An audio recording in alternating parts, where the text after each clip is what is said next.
पर आधारित खास शो संजीवनी में हम हर रोज किसी एक परेशानी या बीमारी पर चर्चा करते हैं। साथ ही आपको हेल्थ से जुड़ी हुई तमाम तरह की जानकारियां भी देते हैं और अच्छी लाइफ आप कैसे लीड कर सकते हैं, अच्छा लाइफस्टाइल क्या होता है, इनसे संबंधित तमाम जानकारियां आपको देते हैं, जिसमें हमेशा की तरह हमारा साथ देते हैं विश्व प्रसिद्ध आयुर्वेद आचार्य डॉक्टर प्रताप चौहान। डॉक्टर साहब, स्वागत है आपका। थैंक यू जी। संजीवनी में हम हर रोज आपकी सेहत से जुड़ी किसी एक समस्या की चर्चा करते हैं और आपको बताते हैं उससे निजात पाने के आयुर्वेदिक नुस्खे। तपती गर्मी का मौसम, पोल्यूशन, दूषित पानी और बाहर का खाना, नतीजा पेट में दर्द होना, उल्टियां आना, दस्त होने जैसे कई लक्षण दिखाई पड़ना। कहीं ये फूड पॉइजनिंग तो नहीं? संजीवनी के आज के शो में हम बात करने जा रहे हैं फूड पॉइजनिंग के बारे में। रोज की तरह आज भी हमारे साथ मौजूद हैं डॉक्टर चौहान, जिनसे हम जानेंगे क्यों होती है फूड पॉइजनिंग और कैसे रहे फूड पॉइजनिंग से आप सचेत। साथ ही संजीवनी टिप्स में जानेंगे काले नमक की खूबियों के बारे में। लेकिन आइए सबसे पहले जान लेते हैं कि आखिर क्या होती है फूड पॉइजनिंग। तो चलिए सवाल जवाब का सिलसिला शुरू करते हैं। हमें ये जानना बहुत जरूरी है कि फूड पॉइजनिंग की वजह क्या होती है, आखिर वो कौन कौन से कारण है जिससे हम और आप फूड पॉइजनिंग के शिकार हो जाते हैं। तो डॉक्टर साहब, शुरुआत हम कारणों से करेंगे, फिर लक्षण और तमाम तरह की बातें आगे बढ़ाएंगे। देखिए, फूड पॉइजनिंग का अर्थ है कि फूड यानी कि जो भोजन हम खाते हैं उसमें किसी प्रकार का कोई भी विषैला तत्व यदि हमारे पेट में चला जाता है, कोई बैक्टीरिया के माध्यम से कोई वायरस चला जाता है, या हम बिल्कुल साधारण भाषा में अगर समझने की कोशिश करें तो कभी कभार दूषित भोजन आपका होता है या पुराना बासी भोजन खा लेते हैं आप। गर्मी के दिनों में मुख्य रूप से देखने को मिलता है कि फर्मेंटेशन हो जाती है। खाना अगर ज्यादा समय तक दाल आपकी बाहर रखी रहे, गर्मी में वो खराब हो जाती है, उसमें फर्मेंटेशन शुरू हो जाता है, तो वो बैक्टीरिया वायरस वगैरह को अपनी तरफ वो आकर्षित कर लेती है। उसमें कई प्रकार के बैक्टीरिया डेवलप हो जाते हैं। और कभी कभार ऐसा भी देखा गया है कि कोई पॉइजनस कोई चीज उसमें डल जाए, जैसे कहीं छिपकली डल गई है या कभी और कोई ऐसा विषैला इसमें पदार्थ गिर जाए। कभी कभार जो खाने पीने के जो चीजें होती हैं हमारे घर में, आपने देखा होगा कि कई डिटर्जेंट पाउडर होते हैं, साबुन इत्यादि होती है, वो कहीं उसमें कहीं गिर जाए, कोई भी विषैला तत्व, कोई भी केमिकल उसमें अगर चला जाए, उसके कारण भी जो है ये फूड पॉइजनिंग हो सकती है। और गर्मी के दिनों में आमतौर पर इसलिए इसको माना जाता है क्योंकि गर्मी में जो है भोजन दूषित बड़ी जल्दी हो जाता है, बड़ी जल्दी वो सड़ जाता है, उसमें जो एक तरह से फर्मेंटेशन शुरू हो जाती है। और जो पानी होता है, पानी भी दूषित बहुत होता है गर्मी के समय में। तो दोनों ही कारण हैं जिसकी वजह से हमें फूड पॉइजनिंग हो सकती है, इसको ध्यान रखना चाहिए। आपने कारणों को जान लिया, अब जानिए कि आखिर लक्षण क्या होते हैं फूड पॉइजनिंग के और कैसे पता चलेगा कि आप या हम में से कोई भी व्यक्ति फूड पॉइजनिंग का शिकार है। तो डॉक्टर साहब, लक्षणों को समझना भी बहुत जरूरी हो जाता है। जी बिल्कुल। देखिए, जब भी आपके पेट में कोई ऐसा तत्व जाएगा जो विषैला तत्व है, तो सबसे पहले एक रिएक्शन होता है कि उल्टी आती है या पेट में दर्द होगा, बहुत तेज मरोड़ होगी, लूज मोशन आपको हो सकते हैं। ज्यादा अगर वो ज्यादा विषैली चीज है, कोई ज्यादा उसका प्रभाव रहेगा आपके शरीर में, तो आपको बुखार सबसे पहले चढ़ता है, फीवर आपको हो जाता है, या शरीर में जो है थकान होती है, शरीर में बहुत पूरे बॉडी के अंदर पेन आपको शुरू हो जाएगा, या चक्कर आते हैं, सिर में चक्कर आते हैं। कभी कभार ऐसा भी देखने को होता है कि बेहोशी तक किसी व्यक्ति को हो जाती है, उसको बिल्कुल जैसे आदमी को कुछ होश नहीं है, कमजोरी इतनी आ जाती है कि वो बिल्कुल एक कदम भी नहीं चल पाता, बिल्कुल उसको बेड में लिटाना पड़ता है। और आमतौर पर ऐसी कंडीशन अगर है फूड पॉइजनिंग की तो उसमें डॉक्टर को दिखाना चाहिए। यानी कि कभी कभार आपको कोई ग्लूकोज वगैरह चढ़वाने की जरूरत पड़ती है, कभी कभार कोई इंस्टेंट ऐसी इमरजेंसी ट्रीटमेंट की भी आवश्यकता पड़ती है, उसका ध्यान आपको जरूर रखना चाहिए। बार बार हम आपको समझाते हैं कि आयुर्वेद जो है वो रोग के मूल कारण को दूर करता है, लेकिन कभी कभार ऐसी स्थिति आती है कि बहुत एक इमरजेंसी में आपको कुछ तुरंत वहां पर अगर सहायता चाहिए, तो उस कंडीशन में आपको किसी हॉस्पिटल में किसी डॉक्टर को जाकर के उसका उपचार कराना चाहिए। क्योंकि अगर समय पर उपचार नहीं हो पाता है तो कभी कभार डैमेज बहुत ज्यादा हो जाता है हमारे शरीर के अंदर। इन चीजों को हम बार बार आपको समझाते हैं। इसी के साथ एक दर्शक हमारे साथ जुड़ गए हैं। जी बताइए अपना सवाल। जी नमस्ते सर। नमस्कार जी। जी सर, मेरी प्रॉब्लम ये है कि मेरे मुंह में ना छाले होने लगते हैं गर्मियों में टाइम में, और एक एक नहीं मतलब 4-4, 5-5 छाले होने लगते हैं एक साथ। चाय पीते हैं आपने? जी चाय तो पीता हूँ मैं। कितनी बार पीते हैं? जी दिन में 3 बार चाय पी लेते हैं। देखिए, चाय एक तो बंद कर दीजिए बिल्कुल। देख, आपको मैं इसलिए कह रहा हूँ कि जब छाले होते हैं, और खास तौर पे आपने कहा कि गर्मियों में ज्यादा होते हैं, तो हीट इसका मूल कारण है, गर्मी होना इसका मूल कारण। तो गर्मियों में चाय नहीं पीनी चाहिए। गर्मियों में आप सत्तू पीजिए, नारियल पानी पीजिए, ठंडाई पीजिए, कुछ ऐसी कूलिंग चीज लीजिए ताकि आपकी बॉडी की हीट ना बढ़े।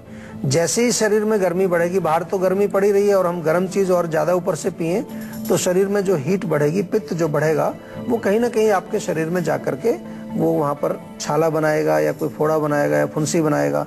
जीभ में आएगा तो छाला बन जाएगा, स्किन में कहीं आएगा तो फोड़े फुंसी निकल आएंगे, स्किन डिजीज आपको हो जाएगी।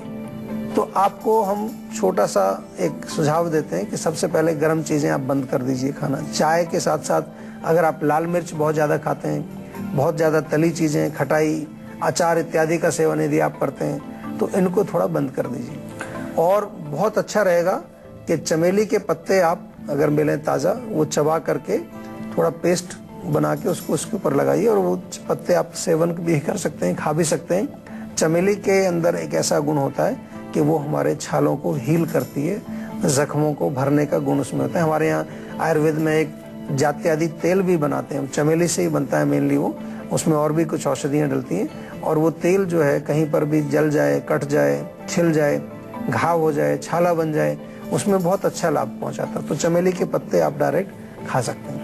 अभी डॉक्टर साहब बता रहे थे कि अगर समय पर आप इलाज ना करवाएं तो फूड पॉइजनिंग के आपको गंभीर परिणाम भुगतने पड़ सकते हैं। तो डॉक्टर साहब ये भी हमारे दर्शकों को बताइए कि कौन कौन सी परेशानियां हो जाती हैं और क्या कोई गंभीर बीमारी भी हो सकती है इससे? बिल्कुल बिल्कुल हो सकती है। और यहाँ तक कि कभी कभार हमने देखा है कि अगर सही समय पर उपचार ना हो तो कई लोगों की मृत्यु तक हो जाती है, क्योंकि डिहाइड्रेशन बहुत कॉमन सी एक प्रॉब्लम है। पानी की कमी होना, और पानी हमारे शरीर में बहुत आवश्यक है।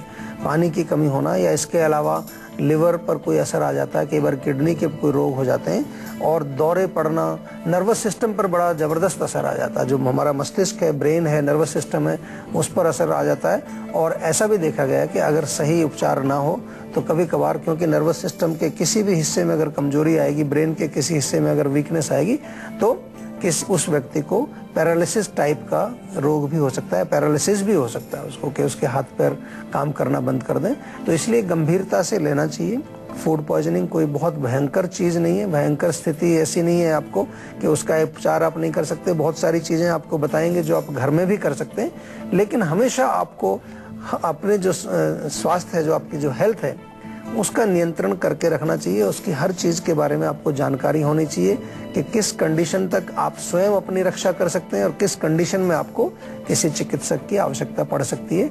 और इसी उद्देश्य से हमने प्रोग्राम आपका बनाया है, जो संजीवनी पहुंचाते हैं आप तक, कि छोटी छोटी सी चीजें अगर हम उनको सही प्रकार से समझ करके और उपचार करें तो हम भयंकर स्थितियों से बच सकते हैं आसानी से, और भयंकर से भयंकर रोगों से भी हम छुटकारा पा सकते हैं। एक और दर्शक हमारे साथ हैं, उनका नाम है अवतार, दिल्ली से कॉल कर रहे हैं। जी बताइए अवतार, क्या जानना चाहते हैं?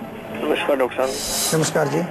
डॉक्टर साहब एज 18 साल है, वाइट बाल हो रहे हैं मेरे बहुत ज्यादा। बाल गिर रहे हैं? सफेद हो रहे हैं बहुत ज्यादा। बाल सफेद हो रहे हैं 18 साल में? हाँ जी। देखिए बहुत गलत बात है। तो 18 साल में तो बाल सफेद भी नहीं होने चाहिए, गिरने भी नहीं चाहिए।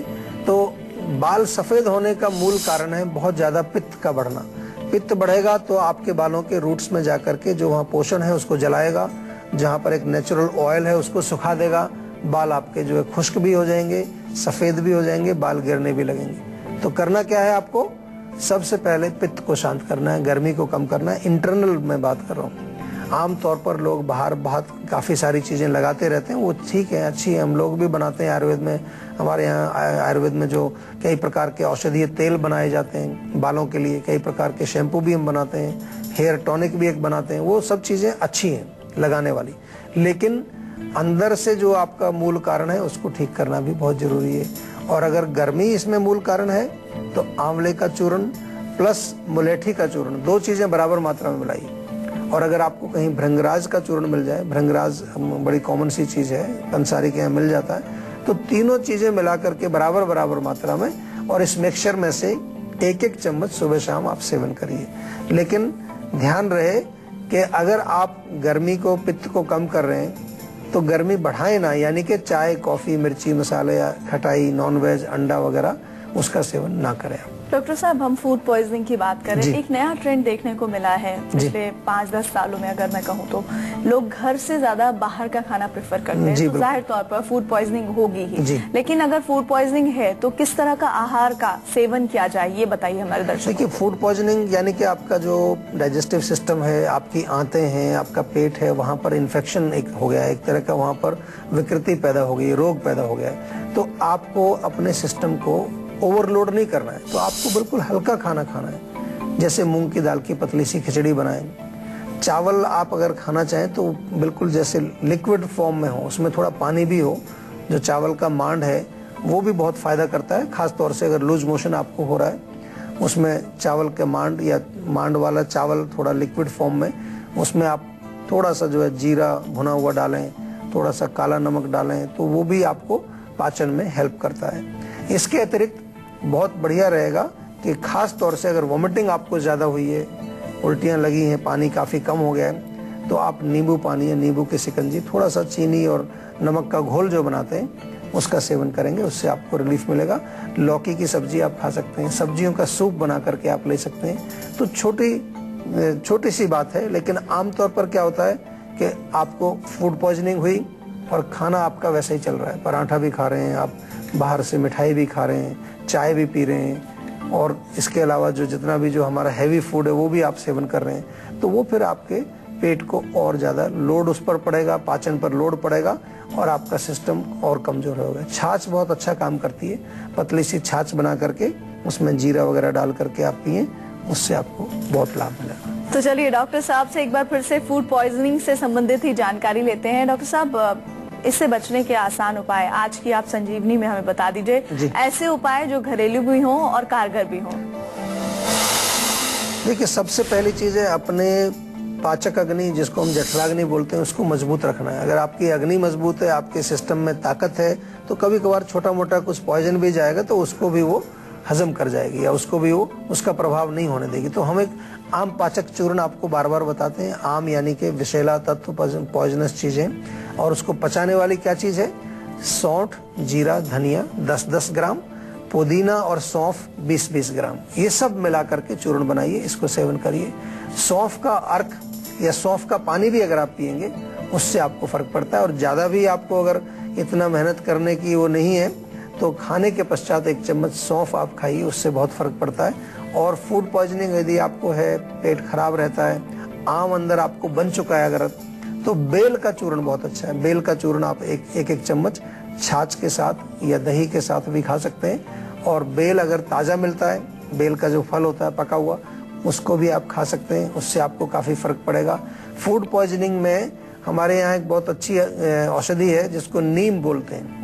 नीम के ताजे पत्ते ले लीजिए, 5-7 पत्ते, उनको पीस करके आधा कप पानी में घोल करके पी जाइए।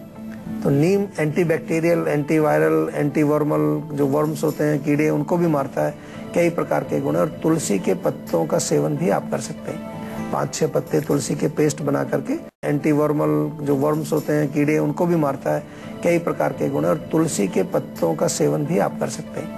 5-6 पत्ते तुलसी के पेस्ट बना करके पानी में घोल करके आप पिए, उससे भी आपके पेट के अंदर की जो विकृति है, वहाँ कोई इन्फेक्शन है, उसमें आपको लाभ मिलेगा। तो डॉक्टर साहब, आपने ये तो बता दिया आज की संजीवनी में कि वो कौन कौन से घरेलू उपाय हैं जिन्हें अपनाकर आप बच सकते हैं फूड पॉइजनिंग जैसी बीमारी से, लेकिन समझदारी तो ये है कि पहले ही डिजीज हो, उससे पहले ही बच लिया जाए। तो वो कौन सी सावधानियां हैं जो बरती जा सकती हैं? देखिए, खान पान का विशेष रूप से गर्मियों के दिन में बाहर खाने का आप जो है, जहाँ पर अगर बाहर खाते हैं तो देखिए कि क्या किस जगह पर खाना बन रहा है, कहाँ पर वो चीज़ आप जो ले रहे हैं वहाँ साफ सफाई कैसी है, इसका ध्यान रखना चाहिए। घर में भी रखना चाहिए, घर में भी आपकी किचन साफ होनी चाहिए। भोजन गर्म मौसम में बहुत जल्दी खराब होता है, तो कोशिश करें कि जब आप नाश्ता बनाते हैं तो नाश्ते पर ही बनाएं, उसको आगे उसको दोपहर को तक ना रखें, रात तक ना रखें, बासी खाना ना खाएं, ताज़ा बना हुआ खाना खाएं। और सबसे बड़ी चीज़ है कि यदि आपको कोई भी लक्षण दिखे, कहीं पर भी आपको इंडाइजेशन, थोड़ा वॉमिटिंग या कोई लूज मोशन का सिम्टम्स अगर दिखे, तो हमने अभी आपको कई नुस्खे बताए, उनका प्रयोग करें ताकि रोग वहीं पर दबा दिया जाए। डॉक्टर साहब, फ्रिज के इस्तेमाल से भी फूड पॉइजनिंग के केसेस ज्यादा बढ़े हैं? डेफिनेटली बढ़ते हैं, क्योंकि फ्रिज जब आया है तो काफी लेजी हो गए लोग, और उसको कई दिन तक रखे रहते हैं। कई तो एक हफ्ते तक सब्जियां उसमें रखी रहती हैं, उसी को निकाल के खाते रहते हैं, गर्म करके खाते रहते हैं, तो उसमें भी डेफिनेटली खराबी आती है। और हमारे यहाँ भारत में बिजली आती नहीं है पूरा टाइम, तो बीच बीच में बिजली भी चली जाती है, तो उस टाइम तो गर्मी हो जाती है अंदर काफी। तो उसमें कोशिश करनी चाहिए हमेशा, अगर आपको अपना स्वास्थ्य अच्छा रखना है तो ताज़ा भोजन बनाएं, ताज़ा खाना बनाएं, अपने सामने साफ सुथरा बनाएं और उसको खाएं।